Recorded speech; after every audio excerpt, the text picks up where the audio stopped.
Along with me here at the conference is Sylvia, an AI thought leader and vlogger. Sylvia, what are you doing here? So I came along because I really care about AI and ethics, and also particularly gender diversity and gender bias in AI. I think a way to fight gender bias in AI is not only to make sure we use bigger data sets, but that we employ more people, more women in AI, and particularly architects and developers. So there was a statistic that was released last week in London. We had Tech Week and we had CogX, and McKinsey released a statistic saying that only 15% of IT employees, 1/5 in the UK, are women. So in the future, AI in a very near future will be determining how we live our lives, how we work. And so we can't have applications that are only developed by men. We have to have applications that are developed by women. Women, consume products in a different way, sometimes work in a different way. They have different travel patterns. So all that has to be reflected in AI applications. I think you're absolutely right. Do you mind if I ask, what has been in the past 6 months an example where gender bias was very clear that struck you?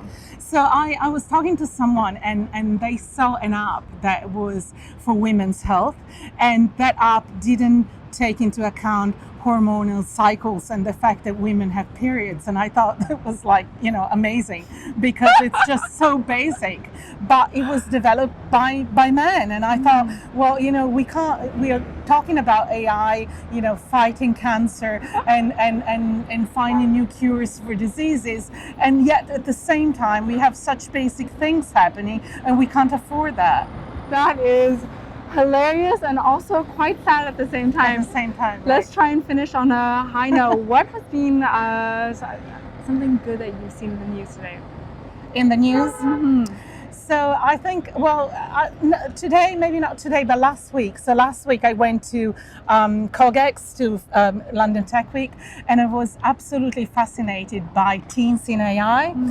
Teens in AI is a group that was set up by the United Nations, and it teaches teenagers to use AI. And there was a guy who developed an app, a very young man, 15, developed an app to find mental health, to help to fight mental disease and promote mental health.